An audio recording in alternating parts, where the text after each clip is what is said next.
of give me your response to Yeah. when did you find out about the renovations? Was it this morning or yesterday or? Well, just days ago, and my first reaction was, I sure hope nobody misunderstands that it had anything to do with me.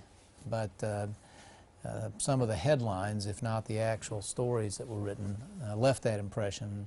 And I don't want to be too sensitive about this, but it is important to me that friends of Purdue and just citizens know that I would never spend money unnecessarily on anything involving me. And didn't know about it. If they'd asked about it, I would have asked them either not to do it or totally minimize it. Some of it's required by law, apparently. So just hoping to correct any misunderstandings that anybody might have from having seen a misleading headline. Sure. And obviously, what have these last few months been like as you've been kind of preparing also with a few more months to go? What have you, obviously, you've got a big job right now you're still doing, but what are you doing to prepare yourself to be Purdue's next president? I've been telling friends that I'm probably studying as hard as most of the students on the Purdue campus, but it's fun. I mean, there's so much to learn. I've been reading books and articles, histories of Purdue, but also so much is being said and written these very days about the challenges to higher ed, how we keep it affordable, how we increase its rigor and excellence. And I've been meeting one-on-one with lots of people, with faculty and others in groups, lots of briefings, and lots of conversations with people around the country who have been in this job before or who know a lot about it. Are you ready for day one when it comes? I don't know if I can be fully ready. I'm going to do all I can to be ready. Let me put it that way. I don't doubt I'll be learning every day that I'm here. On the day of the announcement, I quoted my old friend Art Hansen, wonderful man that I knew very well, worked with, who said that on a college campus, no one learns more than the president. I'm sure that'll be true of me. Anything else you're doing to prepare, get you ready? I mean, obviously, you're probably more up to speed on Indiana higher education issues than most presidents as they come in, but what are your thoughts as what you've learned as from the other side?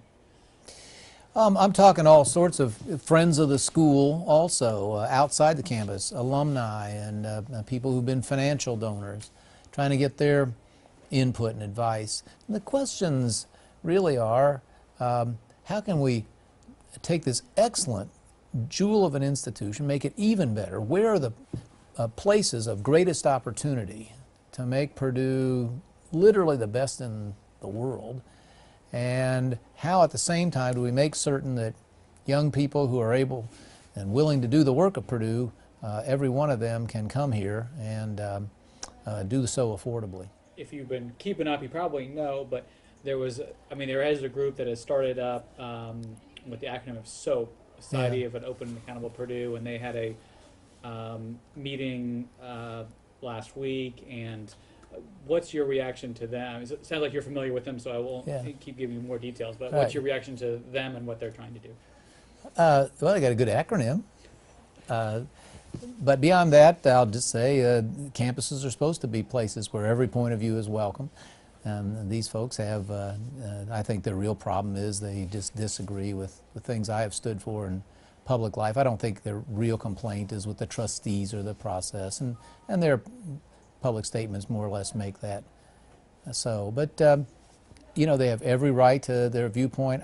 I will say I believe it is a very small minority viewpoint by anything I can learn, and the reception I have had from students, faculty, alums, and others has been overwhelmingly friendly and positive. It's part of the reason I'm so excited about this opportunity. Is there anything else you'd like to add? Well, I don't know if you're interested. I'll just tell you that the loss of the Purdue student the other day hit hard, and especially when my fears were realized. His older brother was in our house many, many times, was a very close friend of daughter number 2. And it's a fine family, and it's just a tragic, tragic thing. Even though it didn't happen on this campus, it happened to this campus because he was going to be a great student at Purdue. And I just hope every other student will stop and think before doing anything risky or reckless one of those events is too many. Is there anything this will motivate you either as governor or as president? Any policy changes you think need to be made or anything like that? Too soon to say. Yeah.